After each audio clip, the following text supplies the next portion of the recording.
Why begging is so unattractive. I once watched a video about relationship and dating dynamics, and they were talking about breakups. And when a woman breaks up with a man, sometimes, this is a subconscious thing, sometimes it's just a test. And even if it ain't a subconscious test, sometimes when a woman breaks up with a man, sometimes people just make a mistake. How many times have you done something in the heat of the moment and you thought, you know, I kind of regret this? Like, it's not a serious thing. You ain't murdered someone or chopped up someone or whatever, but you made a decision and you thought to yourself, you know what? Maybe this ain't the right decision and that. You know, sometimes breakups are a test and sometimes people just make a mistake. But how a man reacts to the breakup can determine whether it's actually going to be a real breakup or not. So if a girl breaks up with a guy and he's just like, all right, fuck it, and he goes on about his business, a couple of weeks later, a month later, she'll probably call him back up and try to get back with him.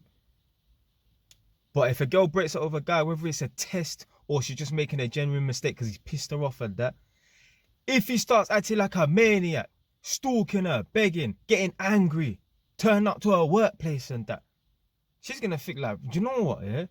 Maybe I should like make this an official breakup and that. This guy's a maniac. Because this is what happens.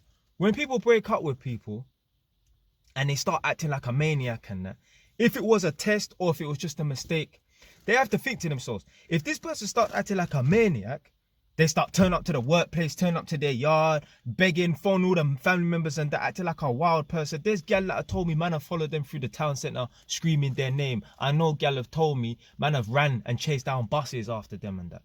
They have to think to themselves, the next time, if they do take back this person after they've been acting like a maniac, the next time they do break up with them, what are they going to be like? They're going to act exactly the same. So then it makes it difficult for them in making a decision on whether or not they should take them back. So anyway, me, I like to study human behavior and that. I notice and I observe patterns of behavior. I know what a man or a gal's next move is. Anyway, as you know already, man's a landlord and that. I got a property that I rent out rooms, soon to be another property as well. At the moment, I got one flat and one of the rooms is occupied. I'm looking for another tenant. So man's put out ads and that for a next tenant. And I had one African guy, come and view the room. Now beforehand, man posted up this ad on Gumtree. And this guy must have messaged me saying, oh, I'm interested in the room. Don't worry, I won't be any trouble or nothing like that. I'm a quiet person. I just keep myself to myself. And I'm just thinking like, you know, when I start, I analyze everything. Man, don't just, yeah, whatever. When I see a man message me and talking about how he's going to be a quiet person, he's no trouble and that, I think to myself, there's a reason why he's wrote this. What the reason is, I don't know. But maybe he's trouble.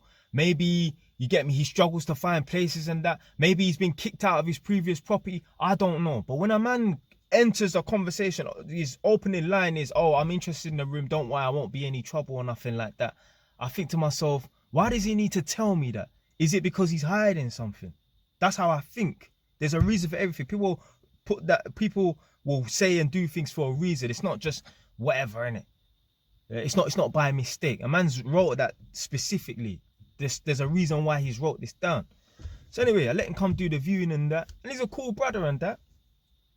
So that was on Friday, a couple of days ago, Sunday today, Friday. So I think, yeah, Friday night, he was talking about, yeah, he wants to move into the property and that. And obviously he needs the key and needs to sign the contract. So I said, well, boy, you're going to have to come down to London to do it because I'm not coming back to Northampton on until Sunday and that. So he's like, all right, cool. Where should I meet you? Get me? I said, boom, Emerton Green train station and that. That was at like, I don't know, 7, 8 o'clock at night, Friday night. I get a call. I must have fell asleep early on Friday night, like 10:30, 11. I must have get a call from him. And his brother that apparently he was staying with wanted to speak to me and that. And he's saying like, how comes you want so much money up front? Because basically the room's worth £450 a month. I want £450 plus another £450 up front before he moves in. So £900. He's like, how come she needs so much money up front? And I said, well, that's just how I do things, isn't it? He was like, oh, well, you know what, yeah, we ain't got all the money right now. He ain't got all the money right now. He has to try and see if he can get some of the money from Nigeria and that. Once I heard that, red fucking flag. Because first of all, the man's telling me, oh, you know, I'm not going to be any trouble, rare, woo. And then a man's talking about, oh, he might not have the funds to pay. He needs to get the money from another country. Fuck it. So anyway, I spoke to him and I got off the phone, went back to sleep. And then I woke up in the morning and I thought, nah, that's too many red flags in one go for my liking. So I just, did I phone him or text him? I can't remember. I think I texted him or something. And I said to him, listen, yeah, I'm not giving you the room. Yeah, you need to go somewhere else, innit? He did actually give me a £50 deposit. I said to him, I'll pay you back the £50 deposit. I did say to him initially, it's a non-refundable £50 deposit. But you know what? I make the rules, I bend the rules, innit? Yeah, so I said to him, yeah, I'll give you back the £50 deposit. Although I said it was non-refundable. What happened? The guy didn't just think to himself, you know what? All right, cool, I'll go somewhere else and that. No. This guy's phoning me, texting me, oh, my brother, oh, I need your help. Rare, we need to look after our own people and that. And I'm just thinking to myself, like, yeah, fine, you want the room and that. Yeah, you might be struggling to find rooms. That's his excuse, innit? He said, well, you know, this guy's probably coming with a race card thing, you know. Well, you know, some of these people around here, they don't like us and that and rare, and that. So this is why he's finding it difficult. But I'm thinking to myself, if I give this guy the room, so this is what I'm saying, yeah, about the begging thing is unattractive, and you get me, people think to themselves, well, when things go bad, when man have to change the circumstances and that, how's this person gonna react? I'm thinking to myself, if I did give this guy this room, because this guy tried to phone me just now, you know, that's why I'm making this video. This guy trying to convince me to give him the room, you know, it's just a fucking room, blood. Like, the flat ain't that special, it's not fucking Buckingham Palace. I have to think to myself, right, if I give this guy the room, and even if he's keeping up with the payments and that, he loves this room so much, apparently. What happens when I tell him, yo, I need the room back for whatever reason, I'm going to decide to do Airbnb or whatever, innit? How's he going to react? Am I going to have to go there and fucking physically remove him from this yard? So you know what? When I think like that, when I suspect a man can act like that, damn, I ain't got time for that, blood. That guy's displayed to me, I told him on the phone today, you do not know how to take no for an answer. And I immediately think like how a gal would think.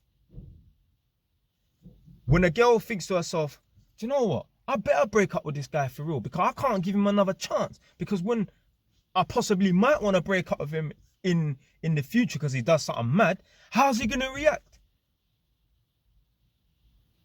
I'm thinking to myself, how the hell is this guy going to react when I tell him, you know what?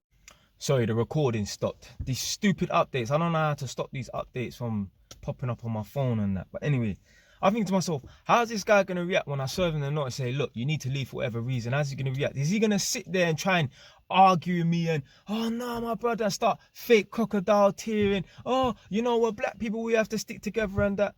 Fuck all that bullshit. I already made that video about how Africans view Jamaicans and that. I think it was called how African parents look down on Jamaicans and that. My man's Nigerian and that, because he asked me in the flat, where are you from? I say, I'm Jamaican. I say, where are you from? He said, Nigeria and that. He's trying to claim, we're brothers, bro. We're not fucking brothers, blood. You see, this is how I think. In an alternative reality, if he was still a Nigerian and he had a network of Nigerian people in Northampton and he didn't need me, you think he would care about me? You think he'll give a fuck about me? Stupid Jamaican. That's what these people think. Man don't give a fuck about no one or what race they are or whatever, innit? Especially if they're not from my country, blood. Because I know in another alternative reality and that my man would not give a fuck about me. I guarantee this same guy, if you asked him a year ago or a couple of months ago, what do you think about Jamaicans? Stupid Jamaicans. Like, man, I don't business, blood. I don't business. Man talking about, yeah, you know, we're brothers and that. No, we're brothers when it suits you, innit? I guarantee you, if this guy was in, let's say for example, he was Ghanaian, and if he was in Tottenham, if you know anything about Tottenham and Ghanaians, apparently Tottenham has the biggest population of Ghanaians in Europe. And if he had a network of Ghanaians or a network of Nigerians, if he would give a fuck about some Jamaican, man just trying to tell me what I want to fucking hear, blood. So I don't give a damn. I don't give a shit. This is business, blood. Man ain't no one's friend. But literally, when a girl breaks up with a man and he starts begging and pleading and that, you're basically telling her you don't know how to take no for an answer. You're basically telling her if at any moment she actually wants to end the relationship, she's going to have to fight with you for you to fuck off, blood.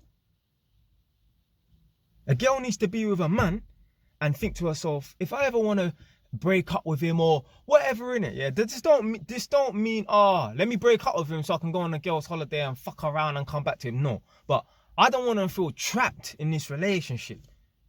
Man, them don't want to feel trapped in a relationship with a gal. No one wants to feel trapped in nothing. This is not employment where if you leave, you cannot come back. Okay, twisted. Man don't want to feel like, man don't want to make girls feel like, why? If you want to break up and go and fuck around for 3 months and come back to me, no. But you don't want to make someone feel trapped. Gal want to know, you know what? If I ever did make a mistake and break up with this guy because I got angry with him, is he going to turn into a maniac? They don't want to feel like, oh, fucking hell, man. I have to be with him or else he's going to fucking try and burn down my yard. I met a girl on a job, one tenant, one gal, talking about the reason why she's got these battery smoke alarms fitted in her yard is because the fire brigade had to come down for a safety issue to do with her ex. She didn't tell me that obviously the ex tried to burn down the yard. I put 2 and 2 together. You don't want to have someone renting a room from you, a tenant that's renting a property from you, and when you decide to tell them, even though they're keeping up with payments, you decide to tell them, yeah, you need to leave, and they're going to want to argue with you. And nah, fuck that. Man ain't got time for that bullshit, blood. Man ain't got time to be putting my hands on fucking tenants and that. So you know what? He's shown me that he doesn't know how to take no for an answer. This guy tried phoning me, texting me repeatedly and that. Bloody fucking, no one wants to do business with anyone who is desperate. You're desperate for a reason. That's why, guys, when man them chat to gal and girls start moving a bit distant and that, when guys start acting desperate, double texting, triple calling and all that, you're basically conveying to this girl, you have no other options. And then she'll think to herself, well, if he has no other options, he's probably not desirable. No one else wants him, so why the fuck am I gonna want him? Because at the end of the day, yeah, you think fucking Drake would act like that with a gal? You think Drake would be double texting, triple calling a gal? If a girl don't answer his text or call, bruv, he's on to the next one. My man's got 50 girls lined up. Man that have options don't need to be chasing down gal. If my man, the guy that come to view the room, if he had other options than that, if he weren't desperate, he wouldn't be begging me, fam. He would be like, okay, fuck you then. Stupid Jamaican. And then keep it moving, blood. So that's why begging is unattractive. You're basically portraying that if things do go bad and it don't go their way, if you beg, you're basically portraying that, boy, they're going to have to fight with you to get rid of you. No one wants to feel like they need to fight with someone to get rid of them. My girl Nadia knows. If she says to me, Jay, it's over, I'm like, it's over. I ain't going to beg her. No, fam, do what you want to do. Do what you want to do. Man, I'm not begging no one to come back to me or be around me. I ain't begging no employers. Oh, I need to have this job. And then fuck that, man. I got a mindset of abundance, blood. I keep it moving, blood. No one likes to do business with no one who's desperate. That's what they call, I think, emotional intelligence. You don't understand how to take no for an answer. You don't know how to read the room.